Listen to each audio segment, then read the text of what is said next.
हम सभी सत्संग की पावन गंगा में स्नान कर रहे हैं, सराबोर हैं, अपने मन की कलुषिता को दूर कर रहे हैं, अपने अंतःकरण को पवित्र कर रहे हैं। सत्संग रूपी गंगा में सब डूबे हुए हैं, सराबोर हैं।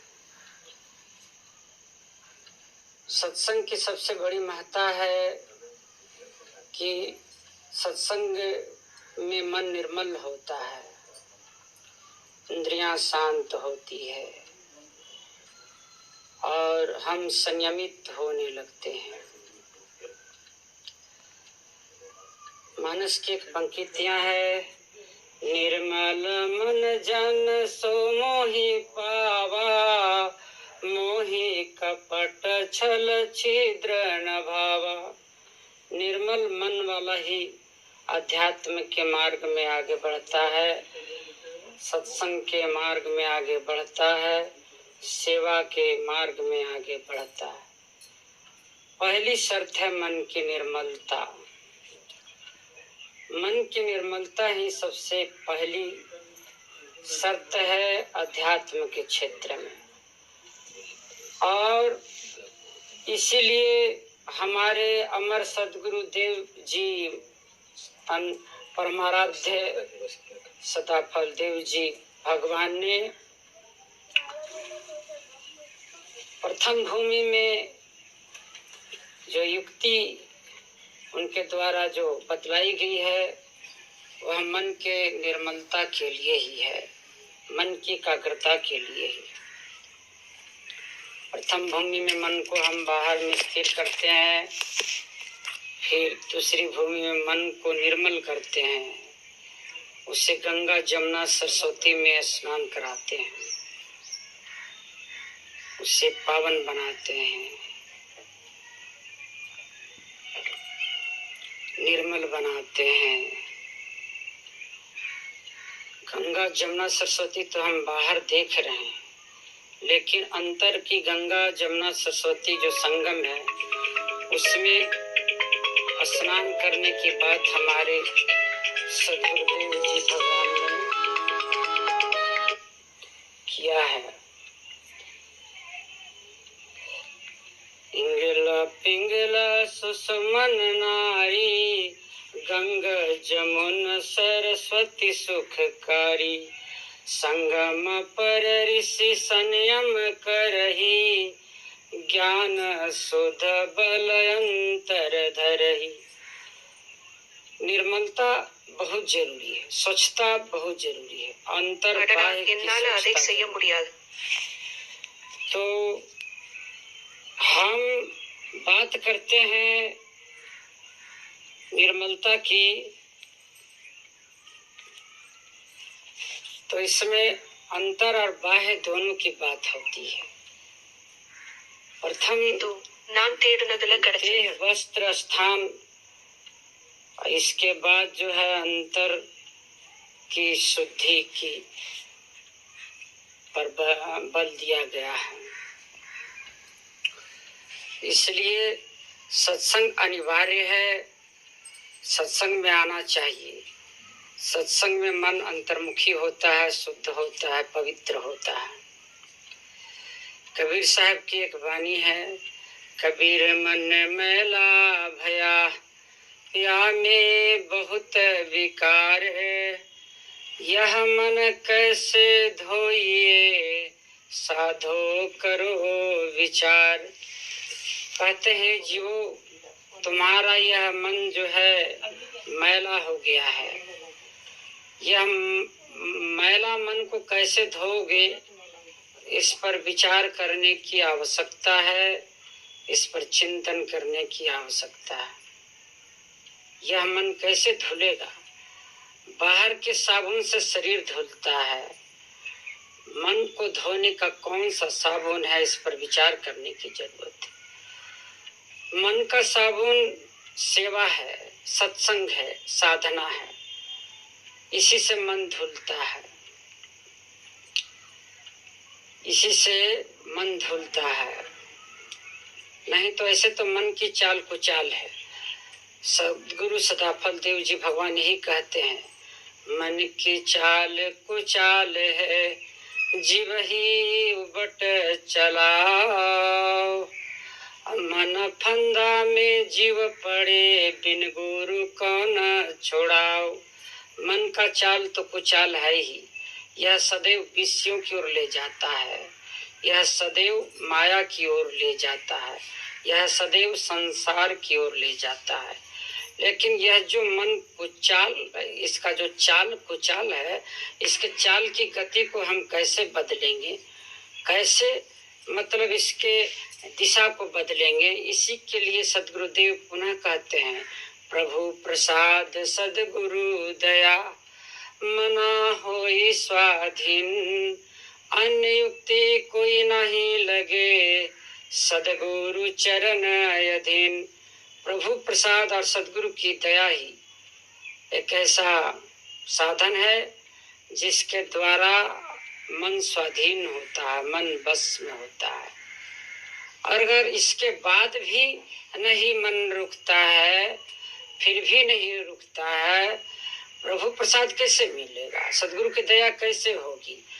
यह बहुत बड़ी शर्त है कि प्रभु प्रसाद और सदगुरु की दया से तो मन स्वाधीन होता है, लेकिन प्रभु प्रसाद और सदगुरु की दया कैसे प्राप्त होगी? तो इसके लिए सदगुरुदेव पुनः कहते हैं, याद दया को लाभती प्रभु कृपालु भगवंत, यदि याद प्रभु करत है, यदि थोड़े कर संत। याद दया को लाभती, जितना हम अगर सदगुरु को याद करते हैं, सदगुरु की दया उतनी ही ज्यादा हम पर बरसती है। हम थोड़ा सा याद करते हैं, लेकिन प्रभु की कृपा विशेष बरसती है, प्रभु की विशेष कृपा बरसती है। तो सत्संग की बहुत बड़ा महत्व है। इसके विषय में मानस के अंदर कहा गया है, बड़े भाग्य पाए सत्संगा, अभी नहीं प्रयास भुवि भंगा। सत्संग की प्राप्ति बड़े भाग्य से होती है, और जब सत्संग की प्राप्ति हो जाती है तो हमारे जो विकार है वह स्वतः ही दूर होने लगते हैं। जैसे प्रकाश के आते ही अंधेरा दूर हो जाता है, वैसे ही सत्संग के मिलते ही हमारे विकार दूर होने लगते हैं, समस्त विकार दूर होने लगते हैं। सत्संग की प्राप्ति से विवेक जागने लगता है। बिना सत्संग विवेक न होई, बिना सत्संग के विवेक नहीं होता है। लेकिन अब सत्संग भी कई प्रकार के हैं। एक सत्संग तो हम सब आपस में बैठे हुए हैं एक जगह पर, सब मिलजुल करके विधिवत सत्संग कर रहे हैं, वंदना आरती शांति पाठ सब कुछ कर रहे हैं, भजन प्रवचन कर रहे हैं। दूसरा जो सत्संग होता है वह स्वाध्याय है। अगर हम घर में बैठ करके सदगुरु के ग्रंथों का स्वाध्याय करते हैं, स्वर वेद का पाठ करते हैं, तो भी एक प्रकार का सत्संग। और तीसरे प्रकार के जो सत्संग है वह क्या है? वह सर्वोच्च सत्संग है। सत्य का संग हम कर लिए, सत्संग की प्राप्ति हो गई। सत्य मतलब यहाँ पर परमात्मा से है, यानी इस परमात्मा का हम संग कर लिए, सब प्रकार का सत्संग हमें प्राप्त हो गया। तो सत्संग को त्रिवेणी कहा गया है, जंगम तीर्थ कहा गया है। यहाँ पर संतों की वाणी का श्रवण, संतों के दर्शन और आत्मज्ञान की उपलब्धि एक साथ हो जाती है, इसलिए इसको त्रिवेणी भी कहते हैं, जंगम तीर्थ भी कहा गया है। इसलिए सत्संग का बहुत बड़ा महत्व है, वाणी से कहना संभव नहीं है। और सत्संग का महत्व को जैसे हम और आप तब तक नहीं समझ सकते हैं पूरी तरह से, जब तक कि हमारी चेतना हमारी अपनी भूमि पर नहीं जाती है, हमारे अपने मंडल में नहीं हमारी चेतना जाती है। जब तक हम मन और विषयों के साथ हैं, इंद्रियों के साथ हैं, संसार के साथ है, सगे संबंधियों के साथ है, तब तक सत्संग का महत्व नहीं समझ में आता है। क्योंकि तब तक हमारी जो प्रवृत्ति है कभी ऊपर कभी नीचे की होती है। जैसे स्वामी जी कहते हैं, मना क्षणिक वैराग्य ले चढ़े उतुंग आकाश, तुरत राग में गिरत है सद्गुण जीव विनाश। मन जो है क्षणिक वैराग्य लेकर के उतुंग आकाश में चढ़ जाता है, लेकिन दूसरे ही पल विश्व में भी गिर जाता है। इससे होता क्या है कि हमारी प्रवृत्ति, हमारी जो स्थिति है उसमें दृढ़ता नहीं आती, उसमें दृढ़ता नहीं आ पाती है। इसी से हम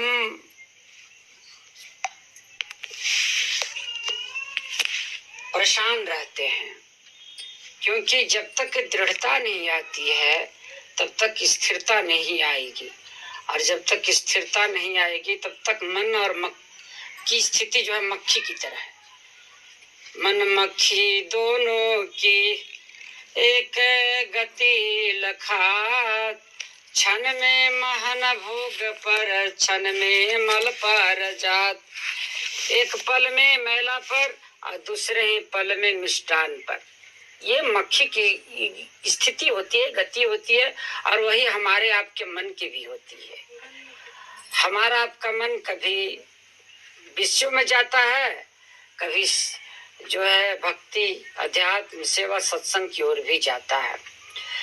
तो ये मन की स्थिति दृढ़ बने रहे, स्थिर बने रहे। मन पक्षी की तरह है। मन पक्षी ऐसा है जो बिना पंख के है। मन पक्षी बिन पंख के यहाँ वहां उड़ जाए, और जब जैसा तब तैसा फल खाए। कभी इस तरह का फल खा रहा है, कभी उस तरह का फल खा रहा। तो मन की गति बड़ा ही चंचल है, बड़ा ही मतलब चलायमान है, और हम सब जो है मन के ही बस में इधर उधर भटक रहे हैं, मन के भूल भुलैये में पड़े हुए हैं। तो आवश्यकता है कि हम सेवा सत्संग और साधना से जुड़े रहे, सदगुरु का कभी दामन ना छोड़े, सदगुरु से प्रार्थना करे कि हे प्रभु मेरे को पकड़ लीजिए, मेरे हाथ को पकड़ लीजिए। हम लोग सदगुरु को पकड़ते तो हैं, लेकिन हमारा आपका हाथ बड़ा कमजोर है, कभी कभी छूट जाता है, कभी कभी हम लोग फिसल जाते हैं।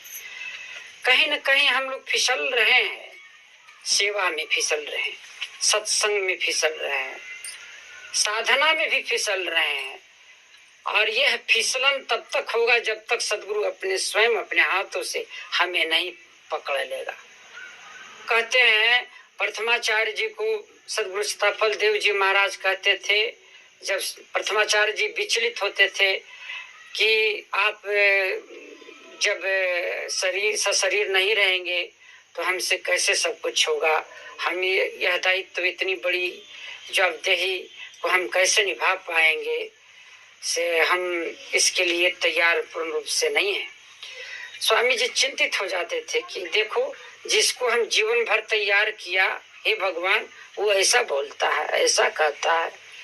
फिर कहते कि आप चिंतित मत होइए, आपके मन पर मेरा अधिकार होगा, आपका मन स्वतंत्र नहीं होगा, आपका मन अपने मतलब आपके बस में नहीं होगा, वो मेरे अधीन होगा, हम जो चाहेंगे वही होगा, आपके मन पर हमारा अधिकार होगा।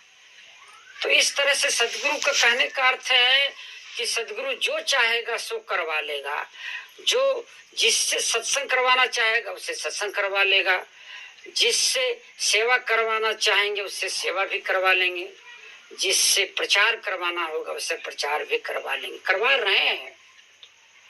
रहे हैं। मैं अपने को आप में करत समर्पण पाही, रखे जहाँ तहाँ मारहूं करे करावे ताई। स्वरवेद की वाणी भी यही कहती है कि हे गुरुदेव मैं अपने आप को सदगुरु को समर्पित कर रहा हूँ, आप जहाँ रखेंगे वहीं रहूंगा, जो करवाएंगे वही करूंगा। यह समर्पण का भाव हमारे अंदर जब होगा तब हम जो है विचलित नहीं होंगे, तब हम जो है परेशान नहीं होंगे, तब हम जो है दृढ़ हो जाएंगे।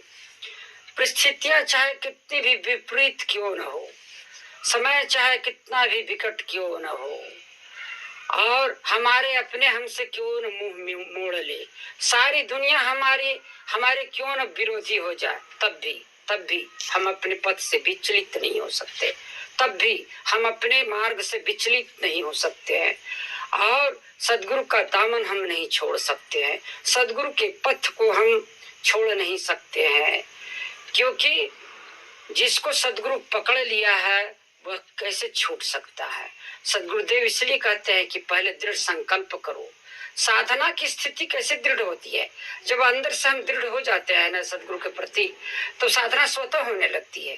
जैसे ब्रह्म मुहूर्त में या किसी भी समय हम बैठे या ना बैठे, हमारी जो स्थिति है साधनात्मक होने लगती है, हमारी जो स्थिति है अनुभवात्मक होने लगती है, स्वतः चेतना ऊर्ध्वमुखी होने लगती है, और हम साधना रूढ़ हो जाते हैं, स्वतः होने लगते हैं।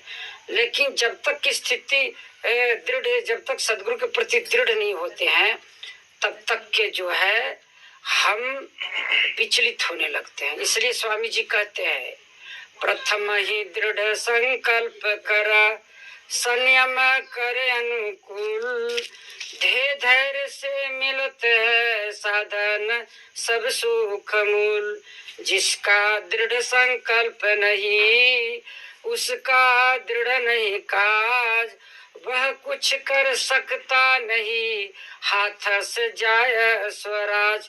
फिर कहते हैं, प्राण भले चल जाएंगे धीरे लक्ष्य नहीं भाग, अपने सत्य संकल्प को दृढ़ प्रतिज्ञा नहीं त्याग। तो सदगुरु का यही संदेश है कि आप ज्यादा प्रवचन भले ना करें, आप ज्यादा स्वाध्याय भले ना कर सके, आप ज्यादा बोलने में सक्षम भले ना हो सके, लेकिन आप अंदर से दृढ़ हो जाइए। संशय और भ्रम आप अपने अंदर से दूर कर लीजिए, तो बाकी जो स्थिति है स्वतः प्राप्त होने लगती है। बाकी हम स्वतः जो है अंदर से दृढ़ हो जाते हैं, तो हमारी आगे की यात्रा स्वतः होने लगती है। देखिए, हमारे अंदर शक्ति है, हर व्यक्ति के अंदर शक्ति है। अभी रामवृक्ष जी बहुत सारी बातें बोल रहे थे, साधना के विभिन्न सोपानों की चर्चा कर रहे थे कि कैसे निरंजन का अनुभव होता है, अगोचरी मुद्रा में क्या है, अगोचरी मुद्रा में क्या है, भूचरी मुद्रा में क्या है, गोचरी उन्मुनी खेचरी मुद्रा में क्या है। सबकी स्थितियों को अपने शब्दों में वो कहने का प्रयास कर रहे थे। तो सबके पास कुछ न कुछ है, कुछ न कुछ शक्तियां हैं, कुछ न कुछ अनुभव है, कुछ न कुछ ज्ञान है, सबकी शक्तियां हैं, और करना क्या है, उस शक्ति को बढ़ाना है। जहां पर देखिए कि हमारी ये शक्ति है तो उसको बढ़ाने की जरूरत है। फिर दूसरी चीज है कि हमारे पास कमजोरियां भी कम नहीं है, बहुत सारी कमजोरियां हैं, हमारे पास भी कमजोरियां हैं, आपके पास भी कमजोरियां हैं। जो भी जीव कोटि में है, जो भी जीव कोटि में जो है, संसार में जो भी आया है, उसके अंदर कुछ न कुछ खामियां है, कमियां है। तो उस कमियों को देखने की जरूरत है, आत्मनिरीक्षण करने की जरूरत है, और उसको दूर करने का प्रयास करने की जरूरत है। हम अपने कमियों के वशीभूत होकर के बहुत बार नहीं करने योग्य कार्य कर देते हैं। स्वामी जी की अमृतवाणी इस बार गया में ये इसी प्रकार की हो रही थी कि हमको जो नहीं करना चाहिए वो करते हैं, हमको जहाँ नहीं जाना चाहिए वहां हम जाते हैं, हमको जो नहीं बोलना चाहिए वो हम बोलते हैं। ये क्यों? क्योंकि हमारी कमी है, और इस पर ध्यान देने की जरूरत है, और ध्यान देकर के इसको दूर करने की जरूरत है। और आगे है कि हमारे पास अवसर है कि हम अपनी कमियों को दूर कर सकते हैं और अपनी शक्ति को बढ़ा सकते हैं। वह अवसर क्या है? वह अवसर सेवा का है, वह अवसर सत्संग का है, वह अवसर साधना का है। सत्संग से हम अपने को रोके नहीं, जैसे हमको बोले कि बहुत दिन के बाद सत्संग में आए हैं, हम रविवारी सत्संग में नहीं भी आते हैं ना, तो हम अपने घर में बहुत सत्संग करते हैं, 1 घंटा 1.5 घंटा तक के जो भी नियमतः जो होना चाहिए, स्वागत गान, मंगल गान, प्रार्थना, सब कुछ, स्वर वेद पाठ जितना यहाँ पर करते हैं सामूहिक रूप से, उतना हम अकेले भी करते हैं। तो सत्संग से हमारा लगाव मतलब सदैव बना रहता है, हम दूर नहीं हो सकते हैं। यही हमारा जीवन है। हम सेवा में रचे बसे हैं, हम सत्संग में रचे बसे हैं, हम साधना के लिए ही हम आए हैं, तो सत्संग से दूर नहीं हो सकते। लेकिन जो सामूहिक सत्संग, इसका विशेष महत्व है, और व्यक्तिगत सत्संग है उसका एक अलग महत्व है। तो सत्संग से हम जुड़े रहते हैं। दूसरी चीज है कि हम लोगों से ऑनलाइन भी जुड़े रहते हैं। बहुत बार हम लाइव प्रवचन करते हैं, अपना हम ऑनलाइन अकाउंट्स बना दिए, जैसे फेसबुक पेज पर, और अपना प्रवचन हम घर बैठे हम करते हैं और लोगों से जुड़े रहते हैं।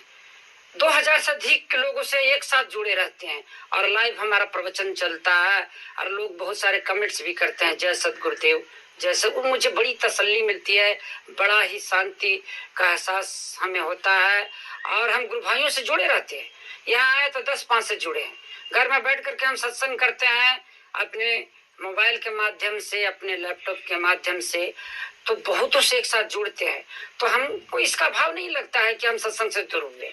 हाँ, आप लोग के बीच में हम अगर बहुत दिन के बाद आए हैं तो इसके लिए हम क्षमा प्रार्थी हैं, और जब भी हमें सूचना मिलेगी तो हम जरूर आएंगे, और समय भी मिलना चाहिए। समय रहेगा और सूचना हमें मिल जाएगी कि अमुक जगह सत्संग है, अमुक गुरु भाई या गुरुबान क्या, तो मैं जरूर आऊंगा। मैं सत्संग नहीं छोड़ सकता हूँ, जरूर आऊंगा। तो हमारे पास अवसर भी है, और इसके साथ साथ चुनौतियां भी बहुत है। यह संसार काजल की कोठरी है, यहाँ कोई भी बेदाग नहीं रहे। हम दूसरे के दाग देखने में लगे रहते हैं और अपने को बेदाग महसूस करते हैं। हम दूसरे की गलतियों को देखने में लगे रहते हैं, दूसरे के विकार को देखने में लगे रहते हैं, इसलिए हमारा खुद का विकार दूर नहीं होता, खुद की गलतियां दूर नहीं होती है, खुद का सुधार हो नहीं पाता। इस पर अमल करने की जरूरत है। बल्कि हम सबको करना क्या चाहिए कि दूसरे को देखने के बजाय खुद को देखे। ग्रहण करो गुण जगत से, अब गुण देखो न कोई, अब गुण देखो आप में, त्याग यतन कर सोई। ग्रहण करो गुण जगत से, अब गुण देखो न कोई, अब गुण देखो आप में, त्याग यतन कर सोई। सद्गुरुदेव का संदेश है कि इस दुनिया से गुण को ग्रहण करो और अवगुणों को मत देखो, अपने अंदर के अवगुणों को देखो और यत्न पूर्वक प्रयत्न पूर्वक उस अवगुण को दूर करने की कोशिश करो। तभी में तुम्हारा कल्याण है और तभी में तुम आगे बढ़ सकोगे। अपने अंदर के अहंकार को दूर करो। धन मद, बल मद, जाति मद, विद्या मद सब त्याग, तब मानव जीवन बने संत चरण अनुराग। किसी को धन का अभिमान है, किसी को बल का अभिमान है, किसी को जाति का अभिमान है, किसी को विद्या का अभिमान है, और कुछ लोग दूसरे की गलतियों को देख देख करके उसको प्रचार करने में लगे हुए। ये सब खामियां है, विकार है, इसको दूर करने की जरूरत है। गायत्री परिवार में भी एक सूत्र है, अपना सुधार जग का सुधार है। इसलिए हम ज्यादा नहीं कह करके यही कहना चाहेंगे, हम सब अपने आप को सुधार करें। दूसरे को देखने में लगे हुए हैं ना, ये वक्त बर्बाद हो रहा है। समय अनमोल है, जीवन समय अनमोल है, और यह जीवन समय अनमोल है, इसको आप दूसरे को देखने में बिता देंगे तो खुद का सुधार कैसे होगा। ये जो आंखें बहुत बार जो देखती है ना, वो सच्चाई नहीं होती है, और जो सच्चाई होती है उसको आंखों नहीं देख सकती है। आंखों पर चश्मा लगा हुआ हरा तो हम दिख रहे हैं हरा, आंखों पर चश्मा लगा हुआ है पीला तो हम दिख रहे हैं पीला। हम पीला नहीं है, हम हरा नहीं है, हम लाल भी नहीं है। आप अपने आंखों पर से चश्मा उतार दीजिए। आप अपने आंखों पर से जो चश्मा है, अभी दिव्य दृष्टि की बात हो रही थी, अपने चश्मा उतार दीजिए और तब देखिए कि अगला कैसा व्यक्ति है, कैसा इंसान है, और तब वो सच्चा सच्चा दिखेगा। सत्येन धार्यति पृथ्वी, सत्येन तपति रवि, सत्येन वाति वायुश्च सर्व सत्य प्रतिष्ठितम। सब कुछ सत्य में ही प्रतिष्ठित है, इसलिए सत्य का आश्रय लीजिए। हम तो कहते हैं कि सिर्फ सत्य बोलने लगिएगा ना, आपका आध्यात्मिक विकास हो जाएगा, बहुत कुछ करने की जरूरत नहीं है। अभी बहुत समय हो चुका है, अभी तो बोल रहे थे कि समय मत देखिएगा।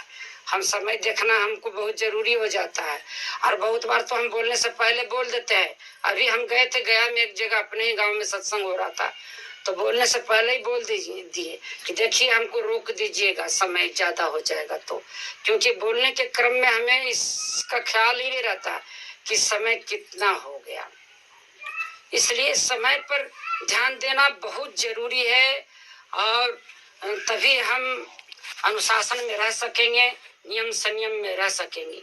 हमारे गुरु भाई श्री पूरन प्रजापति जी अभी थोड़ा अस्वस्थ है। हम काफी यह जानकर काफी व्यथित और बहुत चिंतित हुए, सदगुरु से प्रार्थना किए कि हमारे गुरु भाई को शीघ्र स्वस्थ किया जाए, क्योंकि यह अनन्य शरण शिष्य है। बल्कि हमारी नजर में जितना भी शिष्य है, उनमें मैं इन्हें श्रेष्ठ समझता हूँ, जो दीन अधीन और अमानी है, जिनके निराभिमानी है, जिनके पास किसी प्रकार का अभिमान नहीं है, किसी प्रकार की पद प्रतिष्ठा की इच्छा नहीं है, पद के प्रति लोलुपता नहीं है। मैं शुरू से मैं इनको देख रहा हूँ, तो इनके प्रति मैं सदगुरु से प्रार्थना करता हूँ, पुनः पुनः प्रार्थना करता हूँ। जह रक्षक आपन नहीं कोई, तह रक्षा सदगुरु से हुई, तह रक्षा सदगुरु से हुई। बहुत समय हो जाएगा, अधिक विषयों की ओर ना जा करके, अधिक मतलब बिंदुओं की ओर ना जा करके, मैं इस शुभ अवसर पर जो भी गुरु भाई गुरु बहनें उपस्थित हैं, मैं सबके प्रति आध्यात्मिक मंगल की कामना करता हूँ, भौतिक मंगल की कामना करता हूँ, और सर्वांगिक मंगल की कामना करता हूँ। सबके जीवन में अमन चैन शांति रहे, और साथ ही अगर मेरे प्रति किसी प्रकार की किन्हीं के अंदर कोई भाव है, कोई शिकवा है, कोई शिकायत है, किन्हीं को लगता है कि संजय जी सत्संग से दूर हो गए हैं, हम लोगों से दूर हो गए हैं, सदगुरु से दूर हो गए हैं, तो अपने मन के अंदर ये चल रहा ये जो भावना है उसको अभी अभी दूर कर दीजिए। और मैं अपनी गलतियों के लिए, अगर कहीं लगता है कि मेरे से कहीं न कहीं गलती हुई है, कहीं न कहीं चूक हो रही है, कहीं न कहीं हम फिसल रहे हैं, तो मैं उन सारी गलतियों के लिए, घटित गलतियों के लिए क्षमा प्रार्थी हूँ। जो बड़े लोग होते हैं वो क्षमा करते हैं, छोटे लोग क्षमा नहीं करते हैं। छोटे का स्वभाव होगा कि गलतियां गिनते रहेंगे कि अमुक व्यक्ति में बड़ी खामियां है, तो बड़ा क्षमा शोभते उस भुजंग को जिसके पास करल हो, उसको क्या जो दंतहीन विषहीन सरल हो। सक्षम है, सामर्थ्यवान है, फिर भी आप कुछ नहीं कर पा रहे हैं, तो आप क्षमावान है, क्षमाशील है, आप महान है। महर्षि भृगु को एक बार जो है विष्णु जी को लात मार दिए सीना में, और वो क्षमा कर दिए। वो बोले क्षमा जो है, क्षमा बड़न को होते है, छोटन को उत्पात, क्या भृगु को घट गई जो विष्णु को मारी लात। वो विष्णु भगवान को लात मारे, और उनका पैर पकड़ करके, महर्षि भृगु को पैर पकड़ के विष्णु भगवान बोलते हैं कि आपका पैर तो बड़ा कोमल होगा, मेरा सीना तो बड़ा कठोर है, आपको कोई चोट लग गई होगी, थोड़ा मलहम पट्टी कर देते हैं, और हमसे हमारे सीने की कठोरता से अगर आपके पैर में किसी प्रकार की चोट लगी हो तो मैं क्षमा चाहता हूँ। तो महानता क्या है? क्षमावान बनिए। तो बहुत समय हो चुका है, विवेक, धैर्य, क्षमा और शांति का जो हमारे सदगुरु का संदेश है उसको पालन करते हुए हम सब जो है अपने जीवन को आगे ले चले, और इसी में हमारा आप सबका कल्याण है। तो इन्हीं चंद शब्दों के साथ, भोले हुए जग जीव को निज घर दे पहुँचाए, सतपथ पर दर्शक रहे सदगुरु देव का। बोलिए सदगुरुदेव की।